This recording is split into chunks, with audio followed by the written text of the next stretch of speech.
Di tengah deru mesin dan sinar neon showroom otomotif, nama Astra menjulang tinggi. Ia seperti monumen ekonomi Indonesia, simbol kekuatan, kemajuan, dan keberhasilan bisnis lokal yang menaklukkan dunia. Namun, seperti banyak kisah megah yang menjulang ke langit, cerita ini juga memiliki sisi kelam. Sebuah nama yang jarang disebut, meski ia adalah fondasi dari segalanya, William Soeryatjaya. Tidak ada patungnya di kantor pusat Astra. Tidak ada plakat besar dengan ukiran emas di dinding-dinding utama. Ia seolah terhapus dari sejarah yang ia tulis sendiri. Lalu, kemana William Soeryatjaya menghilang setelah menjual segalanya? Mengapa pendiri kerajaan bisnis terbesar Indonesia itu tak lagi terlihat saat kerajaannya berjaya? Inilah kisah seorang bapak, seorang pendiri, dan mungkin satu-satunya pengusaha besar di Indonesia yang memilih kehilangan kekuasaan demi menyelamatkan sesuatu yang lebih mahal dari apapun, nama baik keluarganya. Di masa ketika Indonesia masih dijajah dan jalanan belum sepenuhnya beraspal, di kota kecil Majalengka, lahirlah seorang anak dari keluarga Tionghoa sederhana. Namanya Owe Chong Hong Ai, yang kelak akan mengganti namanya menjadi William Soeryatjaya. Ayahnya meninggal dunia ketika William masih remaja. Duka itu datang tanpa persiapan, memaksa William kecil untuk berhenti sekolah demi menafkahi keluarganya. Pendidikan formal hanya sampai bangku SMA. Tapi justru dari kekosongan itulah muncul ketekunan, semangat, dan rasa tanggung jawab yang melampaui usia. Ia pindah ke Jakarta, membawa mimpi sederhana, hidup layak dan mandiri. Bekerja dari satu toko ke toko lain, menjadi akuntan, hingga membantu usaha teman-temannya. Ia belajar dari jalanan. Ia belajar dari kesalahan. Tahun demi tahun berlalu. Indonesia berubah. Kemerdekaan hadir, dan para pengusaha Tionghoa mulai menancapkan akar mereka dalam pembangunan negeri yang baru bangkit dari reruntuhan. Tapi William bukan sekadar pengusaha biasa. Ia punya pandangan lebih jauh dari sekadar mencari untung. Pada tahun 1957, bersama temannya, Chia Kian Tai, William mendirikan perusahaan kecil bernama Astra International Inc. Kantornya sempit, tidak mewah, hanya cukup untuk bernaung dari panas dan hujan. Tapi dari sinilah, satu kisah besar dimulai. Indonesia tahun 1950-an adalah negeri tanpa arah. Baru merdeka, tetapi belum stabil. Ekonomi nasional terombang-ambing antara sistem kapitalis dan sosialisme setengah hati. Di tengah kekacauan itu, Astra mencoba menawarkan satu hal, struktur. Awalnya Astra bukan perusahaan otomotif. Ia adalah perusahaan perdagangan umum, jual beli hasil bumi, alat berat, bahkan kadang bahan bangunan.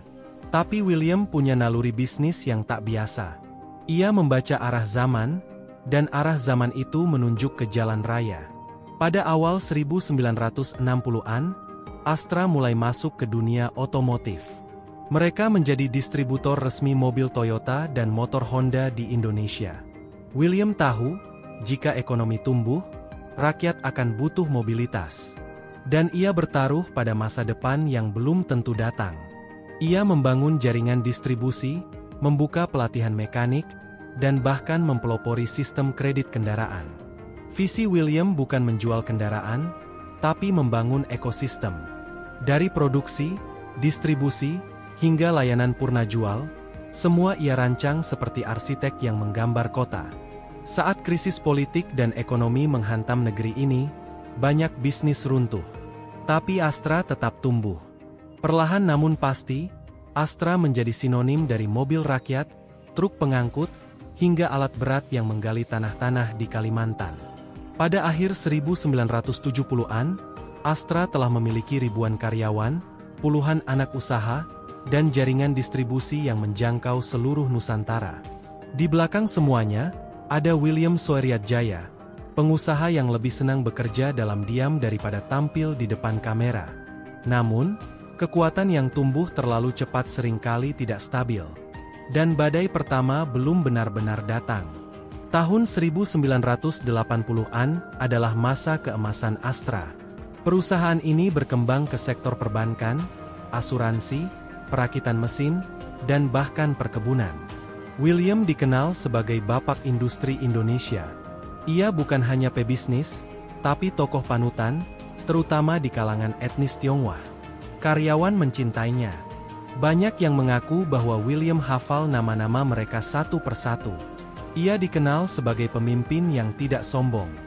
Di kantornya, tidak ada sekat tebal atau meja besar. Ia duduk di tengah-tengah stafnya, mendengar, dan sesekali ikut menghitung laporan keuangan. Namun kekuatan yang tumbuh terlalu besar mulai menimbulkan gesekan. Pemerintah Orde Baru, dengan sistem oligarki dan sentralisasi kekuasaan, merasa was-was pada siapapun yang terlalu berpengaruh.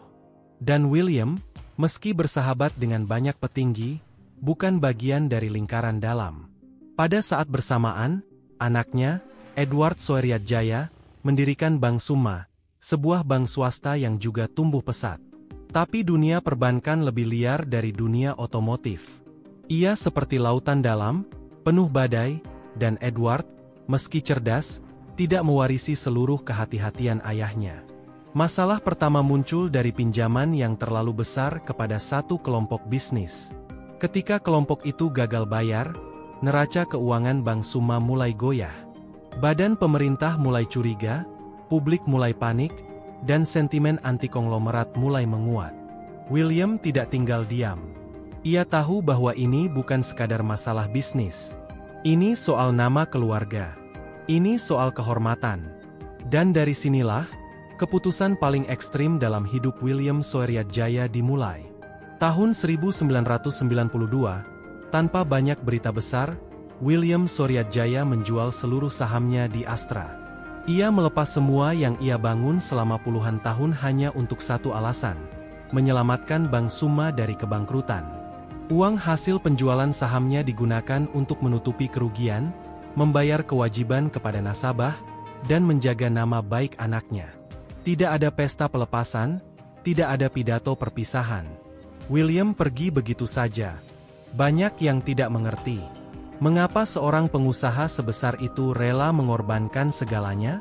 Mengapa ia tidak memilih mempertahankan Astra dan membiarkan anaknya menanggung akibat?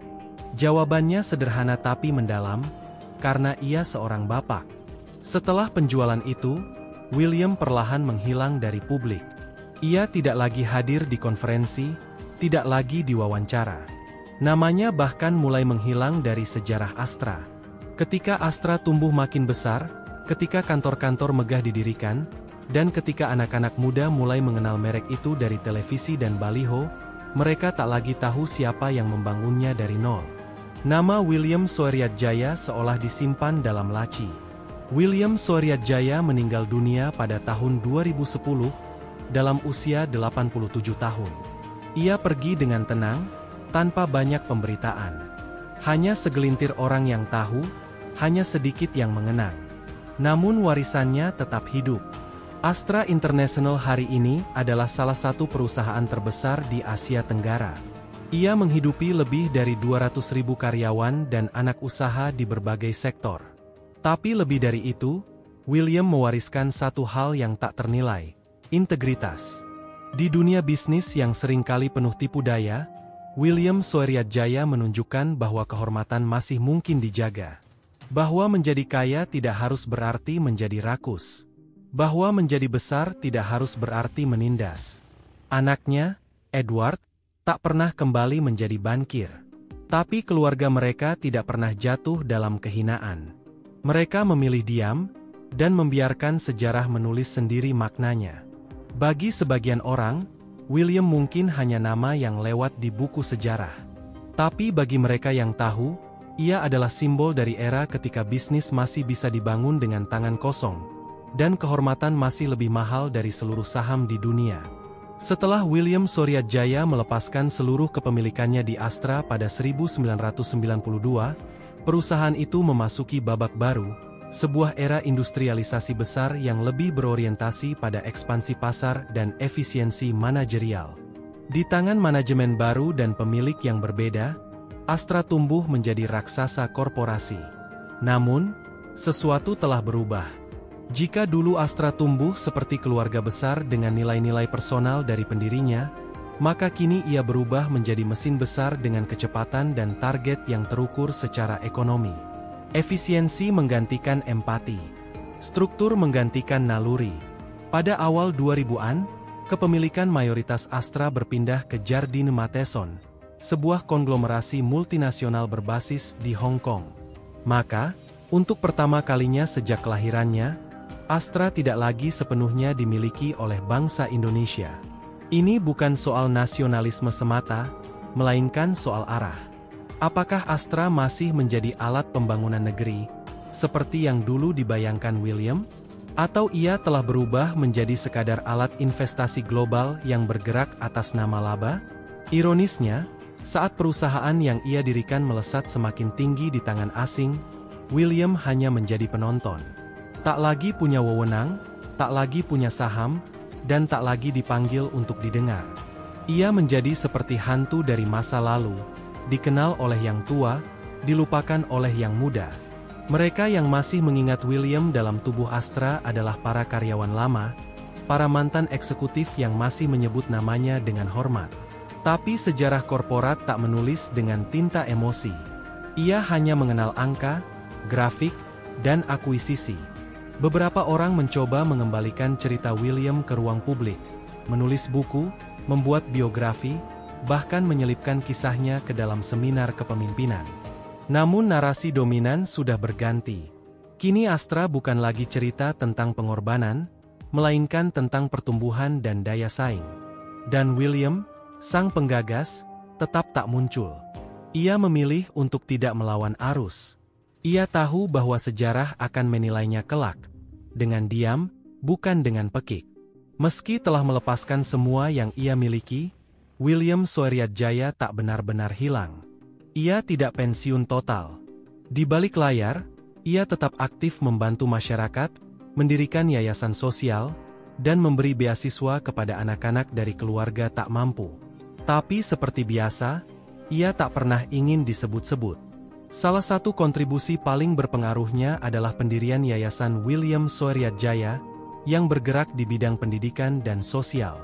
Yayasan ini membiayai sekolah-sekolah, universitas, bahkan rumah sakit. Namun seperti gaya lamanya, nama yayasan itu jarang terdengar di media. William juga menjadi penyokong awal dari Universitas Kristen Petra di Surabaya, Universitas Pelita Harapan, dan berbagai lembaga pendidikan tinggi lain yang berfokus pada integritas dan moralitas. Baginya, membangun manusia jauh lebih penting daripada membangun gedung pencakar langit. Beberapa pihak sempat menawarkannya posisi kehormatan di pemerintahan, di organisasi bisnis, atau di Dewan Penasihat. Tapi ia menolak. Ia merasa peran terbesarnya sudah selesai ketika ia berhasil mendirikan Astra, dan kemudian melepaskannya tanpa noda. Anehnya, justru setelah ia hilang dari perusahaan yang ia lahirkan, reputasinya tumbuh di ruang-ruang yang tak terjamah uang. Di kalangan intelektual, William menjadi simbol dari tipe pemimpin ideal yang kini terasa langka. Visioner, tenang, dan rela kehilangan demi kehormatan. Di mata para pebisnis muda yang belajar dari sejarah, kisah William menjadi pelajaran yang tak diajarkan di ruang embah, bahwa kekuasaan bisa ditinggalkan, bahwa kesuksesan bisa dikalahkan oleh nilai. Kini, bertahun-tahun setelah kepergiannya, pertanyaan itu kembali bergaung. Siapa yang benar-benar membangun Indonesia? Apakah mereka yang menciptakan nilai, atau mereka yang sekadar memperdagangkannya? Jawaban itu mungkin tersembunyi di antara catatan-catatan tua Astra, di antara sisa-sisa akta pendirian, atau di antara doa para karyawan yang dulu pernah bertemu langsung dengannya, dan tahu bahwa William Soeryatjaya bukan sekadar nama, tapi napas pertama dari sesuatu yang kini disebut raksasa.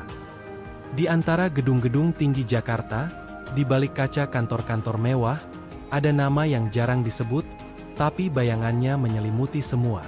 William Soeryatjaya bukan raja yang ingin dikenang. Ia adalah tukang bangun yang tak mau namanya terukir di tembok. Mungkin itulah mengapa sejarah kadang lupa menyebutnya. Tapi bagi kita yang tahu, ia tidak pernah pergi. Ia hanya memilih untuk berdiri di bayang-bayang hasil karyanya. Diam, tenang, dan penuh makna. Ia adalah Bapak Astra yang menghilang setelah menjual segalanya. Demi sesuatu